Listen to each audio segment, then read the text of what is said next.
नमस्कार, आप देख रहे हैं दिल्ली लाइव। मैं हूं आपके साथ तुषार कौशिक। मुख्यमंत्री अरविंद केजरीवाल ने आज प्राइवेट विद्यालयों के प्रधानाचार्यों और प्रबंध समिति के साथ बैठक कर शिक्षा में सुधार के लिए साथ मिलकर काम करने का आह्वान किया। सीएम अरविंद केजरीवाल ने कहा कि सभी दिल्ली वासियों के लिए बेहतर शिक्षा पाने के सपनों को पूरा करना हमारा लक्ष्य है। सरकारी और प्राइवेट स्कूल दिल्ली शिक्षा को की दो बाहें हैं। दिल्ली की शिक्षा व्यवस्था को विश्व स्तर पर सर्वश्रेष्ठ बनाने के लिए प्राइवेट और सरकारी विद्यालयों को साथ मिलकर काम करने की जरूरत है। दिल्ली सरकार प्राइवेट स्कूलों में स्वायत्तता की हिमायती है, लेकिन बच्चों के साथ होने वाले किसी भी अन्याय के खिलाफ उन्होंने कहा कि शैक्षणिक सत्र 2021-22 के लिए नर्सरी स्कूलों में दाखिले की प्रक्रिया जल्द शुरू होगी। इस दौरान मौजूद मुख्यमंत्री मनीष सिसोदिया ने कहा कि मानसिकता का विकास गुणवत्तापूर्ण शिक्षा का महत्वपूर्ण हिस्सा है।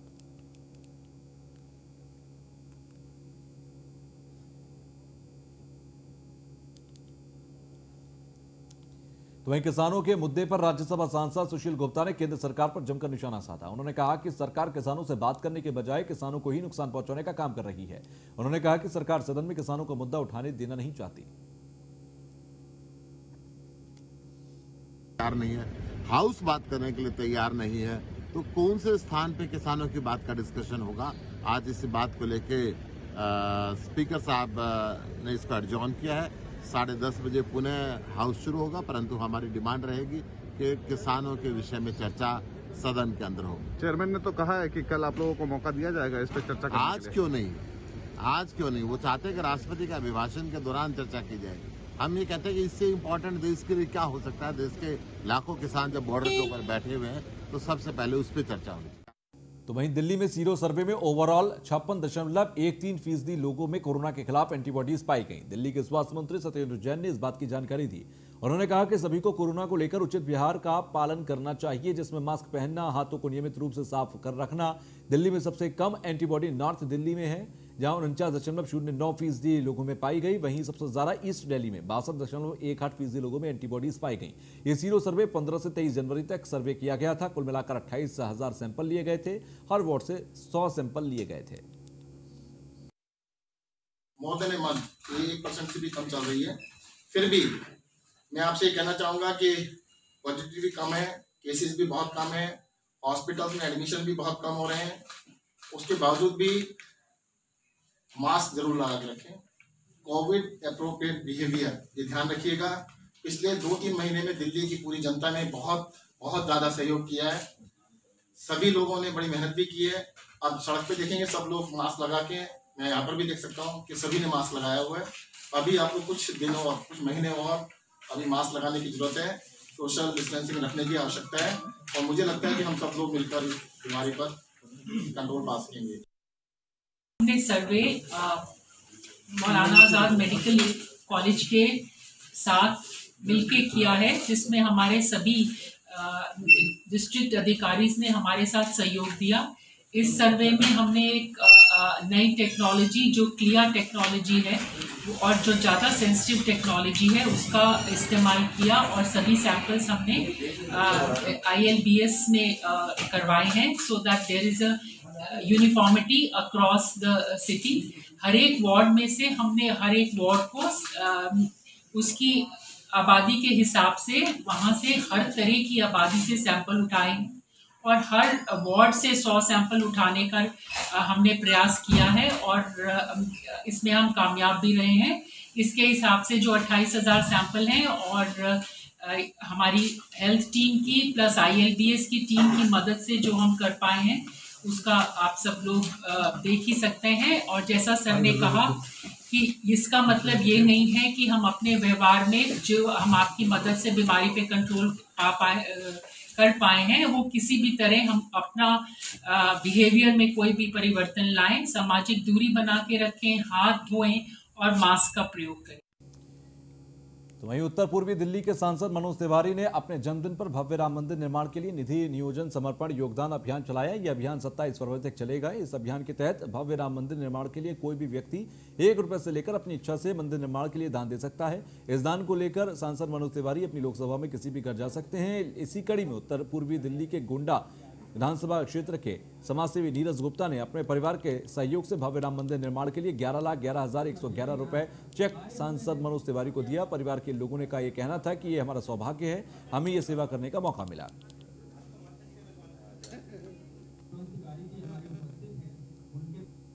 ये जो योगदान है ये अपने आप में इतना बड़ा काम है कि जिस भगवान श्री राम के मंदिर को पुनः प्रतिष्ठापित करने के लिए 500 वर्ष लग गए। देश की आज़ादी के बाद भी हम लोग 70-72 साल इसके लिए संघर्ष करते रहे। देश की हर माँ प्रार्थना करती रही।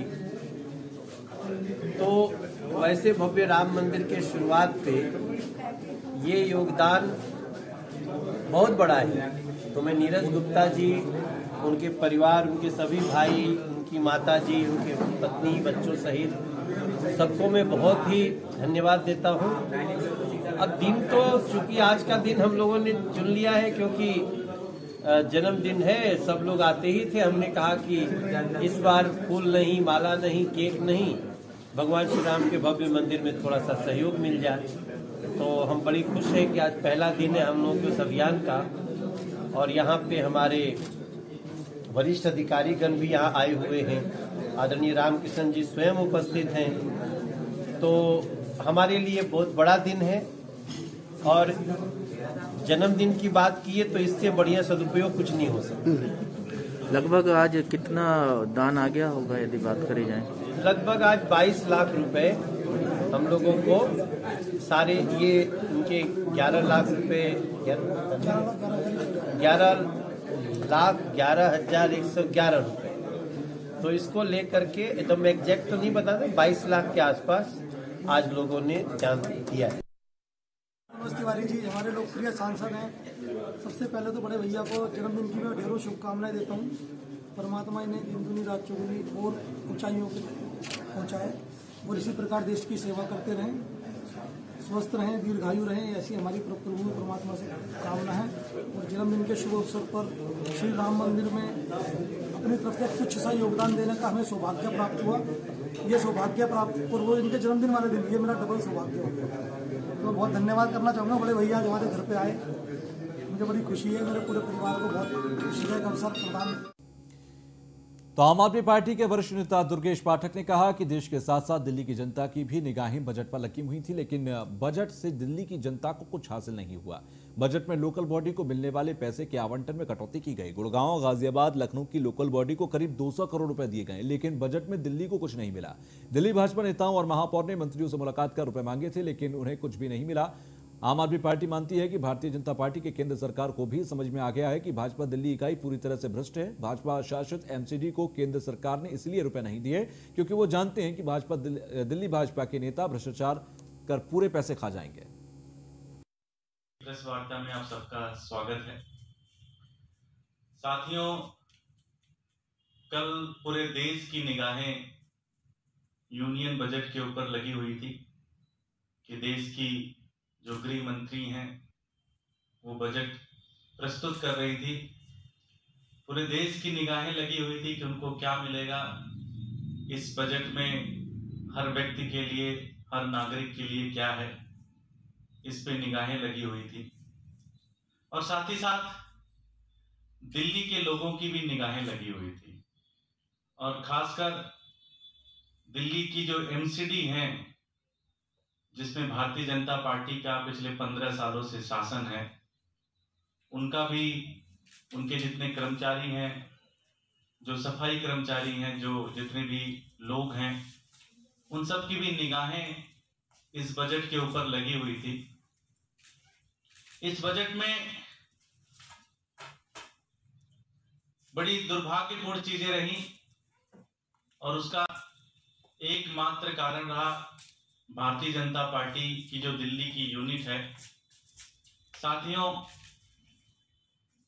हालांकि बजट में लोकल बॉडीज को लेकर जो पैसे का आवंटन है वो पहले के मुकाबले में काफी कम किया गया है। पहले जहां पे लोकल बॉडी के अंदर 488 रुपए पर पर्सन के हिसाब से पैसे मिलते थे, इस बार उन्होंने 206 रुपए पर पर्सन के हिसाब से लोकल बॉडी को दिए। उन्होंने गुड़गांव को लगभग 200 करोड़ रुपए दिए, गाजियाबाद को लगभग 200 करोड़ दिए, लखनऊ को लगभग 200 करोड़ दिए। गाजियाबाद बॉर्डर पर है, गुड़गांव बॉर्डर पर है, लखनऊ मुश्किल से 5 से 6 घंटे की दूरी पे है। इन सारी लोकल बॉडीज को सेंट्रल गवर्नमेंट ने पैसे दिए, लेकिन दिल्ली की लोकल बॉडी को, दिल्ली की म्युनिसिपल बॉडी को कोई पैसे नहीं दिए। जबकि भारतीय जनता पार्टी के मेयर, भारतीय जनता पार्टी के जितने भी नेता लोग हैं, वो लोग कई सारे मंत्रियों से मिले, अनुराग ठाकुर जी से भी मिले थे। वो मुझे बताया गया वित्त मंत्री से भी मुलाकात हुई थी और उन्होंने पैसे की भी मांग की थी कि हमारे को इतना पैसा दीजिए, जो हमारा बनता है वो पैसा भी हमारे को दीजिए। लेकिन सेंट्रल गवर्नमेंट ने 1 रुपए नहीं दिए। सेंट्रल गवर्नमेंट ने गुड़गांव को दिए, गाजियाबाद को दिया, लखनऊ को दिया, लेकिन भारतीय जनता पार्टी की एमसीडी को नहीं दिया। उसका बस एक ही कारण है कि अब सेंट्रल गवर्नमेंट को भी लगता है कि ये दिल्ली यूनिट चोर है पूरी तरह से। भारतीय जनता पार्टी की एमसीडी में जो नेता लोग हैं वो सारे के सारे चोर हैं 1 नंबर के, और अगर ये पैसा दे दिया तो ये पैसा भी खा जाएंगे।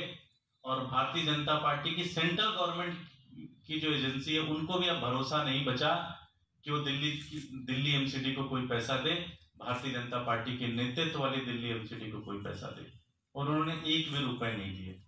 इससे ज्यादा दुर्भाग्यपूर्ण नहीं हो सकता जब खुद यूनियन मंत्री मेयर का जूस पिलाकर अनशन तुड़वाने आए थे, उनका धरना उठवाने आए थे, उसके बाद भी उनको ऐसा नहीं कि स्थिति के बारे में जानकारी नहीं है। उनको पता है कि कर्मचारियों को तनख्वाह नहीं दी जा रही है, उनको पता है कि दिल्ली इतनी गंदी हुई है, लेकिन उसके बाद भी सारे भारतीय जनता पार्टी के सेंट्रल गवर्नमेंट के जितने भी नेता लोग हैं उन्हें लगता है कि अगर दिल्ली बीजेपी को पैसा दिया, उन्होंने एमसीडी को पैसा दिया जिसमें बीजेपी भारतीय जनता पार्टी पिछले 15 सालों से है, तो ये सारा का सारा पैसा कोरोना महामारी को देखते हुए दिल्ली के न्यू रोहतक रोड जीवनमाला हॉस्पिटल में वैक्सीन लगाने की प्रक्रिया शुरू हो गई है, तो वहीं हॉस्पिटल की तरफ से प्रशासन की तरफ से सुरक्षा को लेकर भी कड़े इंतजाम किए गए। साथ ही अस्पताल के डॉक्टर नरेश जायसवाल ने कहा कि हॉस्पिटल की तरफ से पूरी तैयारी है। इस दौरान 100 लोगों को वैक्सीन लगाई जाएगी और वैक्सीनेशन को लेकर किसी भी तरह के डरने की जरूरत नहीं है। कोरोना जैसी महामारी को देखते हुए केंद्र सरकार ने वैक्सीन की प्रक्रिया शुरू कर दी है। वहीं न्यू रोहतक रोड के जीवनमाला हॉस्पिटल में भी आज से वैक्सीन लगना शुरू हो गया। हम तैयारी को दिखाएंगे किस तरीके से जो तैयारी की गई है। आप देख सकते हैं जो मोनोग्राम है हॉस्पिटल का जो वैक्सीन का, उसके बावजूद सुरक्षा की बात करें तो यहाँ पर सुरक्षा व्यवस्था दिल्ली पुलिस की तरफ से तैयार की गई है। आप दिखाते हैं हमारे कैमरा में, एक बार सुरक्षा व्यवस्था को दिखाइए किस तरीके से जो सुरक्षा व्यवस्था के इंतजाम किए गए हैं, किस तरीके का जो इंतजाम है। यहाँ के सीओ है डॉक्टर नरेश जायसवाल जी, हम इनसे बात करेंगे।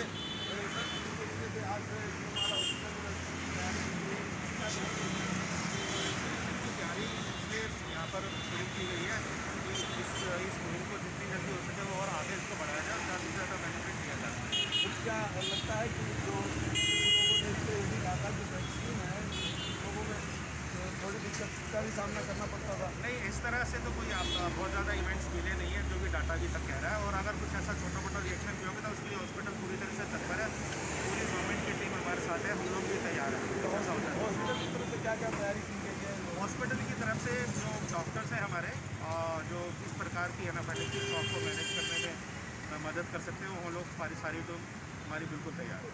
ये डेली कितने लोगों को लगाई जाएगी? अभी तो हमने टारगेट किया कि मिनिमम 100 हम पर डे तो लगाएंगे। पूरी तरह से तैयारी पूरी तरह से तैयार है और वैक्सीनेशन पूरी पहुंच चुकी है हमारे पास। पूरी टीम दिल्ली गवर्नमेंट की और डीएम ऑफिस से जो आई हुई है वो भी हमारे साथ है और हमारे डॉक्टर्स भी तैयार हैं। आपने देखा कि जो जीवनमाला हॉस्पिटल के डॉक्टर नरेश जायसवाल जी हैं, सीओ हैं आगे, इनका साफ तौर कहना है कि वैक्सीन लगाने की पूरी प्रक्रिया तय की गई और तैयार की गई है जिससे किसी की कोई दिक्कत का सामना न करना पड़ेगा। गौतम तिवारी, न्यूज़ 18। तो वहीं उत्तरी दिल्ली नगर निगम के महापौर ने कहा कि उत्तरी दिल्ली नगर निगम ने सफाई कर्मचारियों के 3 महीने के वेतन दिया है और आगे के वेतन के लिए हम इंतजाम कर रहे हैं। अधिकतर सफाई कर्मचारी काम पर वापस लौट चुके हैं और हम उनका धन्यवाद भी करते हैं। और कर्मचारी जो काम पर नहीं आए, मैं उनसे अपील करता हूं कि वो जल्द काम पर लौट आए और काम करने से समाधान होगा, ना कि हड़ताल करने से। हड़ताल वहां करनी चाहिए जहां पर उनकी सुनवाई नहीं हो, लेकिन हम तो सफाई कर्मचारी की हर बात सुनते हैं। हम खड़े सिविक सेंटर के अंदर, हमारे साथ जयप्रकाश जेपी जी उत्तरी दिल्ली नगर महापौर, आइए उनसे बात करने की कोशिश करते हैं कि एमसीडी के हड़ताल को लेकर उनका क्या कहना है। कि एक तरफ मेरे सामने 3 महीने की सैलरी देने के बावजूद भी एमसीडी हड़ताल पर। आइए उनसे जानने की कोशिश करते हैं कि एमसीडी के सफाई कर्मचारी क्यों हड़ताल पर। सर, एमसीडी के सफाई कर्मचारी आज भी हड़ताल पर आज प्रदर्शन एमसीडी के बाहर किया, इसके बारे में देखिए, हमारे अधिकतर कर्मचारी काम पर लौट आए हैं। जो कर्मचारी काम पर लौटे हैं उनका सबका मैं धन्यवाद भी करना चाहता हूं और बधाई भी देना चाहता हूं कि विपरीत परिस्थिति में निगम का साथ देने के लिए वो सब हमारे साथ चट्टान की तरह खड़े हैं। और जो कर्मचारी भी किसी भी कारण से काम पर नहीं लौटे हैं उनसे अपील भी करना चाहता हूं कि काम पे आने से ही काम चलेगा। हड़ताल किसी समस्या का समाधान नहीं है। हड़ताल वहाँ की जाती है जहाँ कोई तुम्हारी सुन नहीं रहा हूँ। महापौर होने के नाते मैं तो लगातार उनके लिए काम कर रहा हूँ। सफाई कर्मचारियों की सैलरी सारी हमने क्लियर करा दी, अन्य कर्मचारियों को भी वेतन दिया है, पेंशनर को पेंशन दी है, बाकी जो बकाया है उसके लिए व्यवस्था कर रहे हैं। आगे पैसे की व्यवस्था हो उसके लिए आम माफ़ी योजना लेकर के आए हैं, उस पर काम चल रहा है। तो अगर कर्मी साथ नहीं देगा, कर्मी अगर दफ्तर में काम नहीं करेगा, राजस्व आएगा नहीं, तो आगे और समस्या बढ़ जाएगी। तो समस्या का समाधान करने के लिए सबको मेरे साथ चट्टान की तरह खड़ा होना पड़ेगा। मैं विश्वास दिलाता हूँ ये जो समस्याएं इस वर्ष आई हैं कोविड के कारण से, दिल्ली सरकार के कारण से, ये आगे समय में नहीं आएगी। इसके लिए हम काफ़ी काम कर चुके हैं। सर, सबसे बड़ी समस्या उनके सामने इस समय यह है कि उनको पक्का नहीं किया जा रहा। सर, इसके बारे में क्या कहेंगे? देखिए, पक्का की जो समस्या पुरानी है उसको फेस मैनर तरीके से उसको हम करेंगे और सभी कर्मचारियों को जिस तरह से भी लाभ दिया जा सकता है। और रूटीन में हम कर्मचारियों को पक्का करते रहते हैं, लेकिन अभी जो हमारे सफाई कर्मचारियों का इशू है उस पर हम गंभीरता से काम कर रहे हैं। हम ऑर्डर भी निकाल रहे हैं और लेफ्ट आउट केस हो या डेथ केस हो या कच्चे वाले कर्मचारी हो, उन सब को आने वाले समय में पक्की नौकरी दी जाएगी। मेरा सबसे निवेदन है कृपया करके सभी काम पर लौटे और आने वाले 4-5 महीने में इस सभी लोगों को पक्की नौकरी मैं दे दूँगा। सर, एक और समस्या आ रही है कि जो पेंशन भी नहीं दिया जा रहा। सर, इसके बारे में पेंशन अभी हमने जुलाई तक की क्लियर कर दी है। 1 महीने की पेंशन देने के लिए लगभग हमारे को 55-60 करोड़ की ज़रूरत पड़ती है। तो आगे हम व्यवस्था कर रहे हैं और जो हमारे रिटायर्ड कर्मचारी हैं उनको भी आने वाले महीने में पेंशन मिले उसकी व्यवस्था का प्रयास किया जा रहा है। सर, पिछली दिवाली भी काली गई थी एमसीडी सफाई कर्मचारियों को। इस साल भी कह रहे कि हमारी दिवाली काली गई है, उसमें फंड बोनस वगैरह नहीं मिला गया। सभी कर्मचारियों को एक वेतन दिवाली से पहले और एक वेतन दिवाली के आसपास हमने दिया था। ऐसा जो भी कह रहा है वो गलत कह रहा है, क्योंकि दिवाली पे सबको हमने सैलरी दी है। दिवाली के बाद जो हमारा वीटीए का पैसा और हमारा सेकंड क्वार्टर का पैसा दिल्ली सरकार ने रोका, उसके कारण से समस्याएं आई, जिसके कारण से मैं खुद 13 दिन तक वहाँ धरने पे बैठा था, 3 दिन भूख हड़ताल की। तो मैं अपने लिए नहीं बैठा, मैं अपने कर्मचारियों के लिए बैठा। हमारे साथ जयप्रकाश जेपी जी थे जिन्होंने पूरे संक्षेप में बताया। न्यूज़ 1 इंडिया के लिए मोहम्मद इरफान। उत्तरी दिल्ली के सफाई कर्मचारी की सैलरी को लेकर सफाई कर्मचारियों ने हड़ताल खत्म नहीं की, लेकिन उत्तरी दिल्ली नगर निगम के महापौर ने 3 महीने की सैलरी देकर सभी सफाई कर्मचारियों को संदेश दे दिया कि सैलरी मिल गई है तो सफाई कर्मचारी अपने अपने काम पर लौटें। पर सफाई कर्मचारियों की तो और भी डिमांड है कि सभी को पक्का किया जाए और महापौर ने झूठ बोलकर हमारी हड़ताल खत्म घोषित की। जो आज हम प्रदर्शन कर रहे हैं, एक तो इन्होंने FR 70 लगा रखा है, जो उस कर्मचारी की उम्र 55 साल हो गई है और इन्होंने अभी तक पक्का भी नहीं किया, और कुछ कर्मचारी बैकडेट से पक्के कर दिए गए हैं, तो उनके ऊपर इन्होंने FR 70 लगा दिया है। FR 70 का मतलब ये होता है कि कर्मचारी का कोई कई लाख रुपए लाभांश बना हुआ, उसको ये नहीं देना चाहते। तो अपने तो इन्होंने MLA निगम पार्षदों का इन्होंने बजट बढ़ा दिया है, तो एक सफाई कर्मचारी से इनको क्या एलर्जी है? जबकि एक जो हमारे चौकीदार डिपार्टमेंट है और यूनाइटेड फ्रंट के हमारे टीचर्स लोग भी हमारे समर्थन में हैं, उनकी 5-5, 6-6 महीने की सैलरियाँ ड्यू हैं। पेंशन डिपार्टमेंट की सैलरियाँ ड्यू हैं, पेंशन हमारी ड्यू चल रही है 5-5, 6-6। तो ऐसे क्यों कर रहे हैं हमारे साथ? ये कमिश्नर के जो पहले सर्कुलर आउट किए, मिनट्स कॉपियों के हमारे पास बोरे भरे रखे हुए हैं, तो उनका मिनट्स का क्या करेंगे? इन्होंने 4 दिन पहले 3 संगठन से मीटिंग ले ली यूनियन वालों से, उससे क्या होगा? 45-50 संगठन के लेटर लगे हैं, क्यों नहीं बुलाए इन्होंने उनको? जो बिल्कुल ठीक बात है। हमारा जो है कॉन्फिडेंस बना हुआ था, वो 7 तारीख से हमारी काम बंद हड़ताल चल रही थी। जिन लोगों का उसमें समर्थन भी था, उन लोगों का महापौर जी ने बुला के मीटिंग को हड़ताल को ख़त्म करना चाहा, लेकिन हमारी हड़ताल ऐसे ख़त्म नहीं होगी।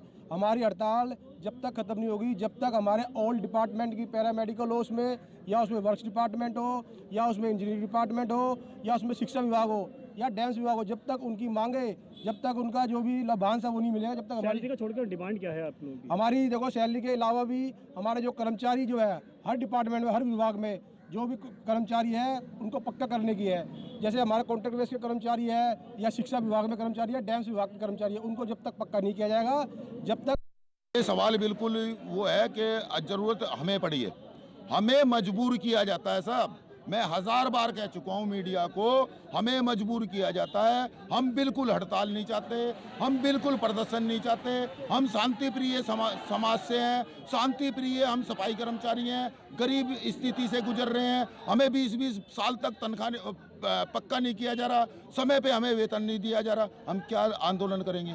हम तो सड़कों पे आए हैं। यहाँ आपको कोई दरी दिख रही हो, बिस्तरा दिख रहा हो, मंच दिख रहा हो, कुछ नहीं है। हम गरीब तबके के लोग हैं, हमें मजबूर किया जाता है आंदोलन करने के लिए।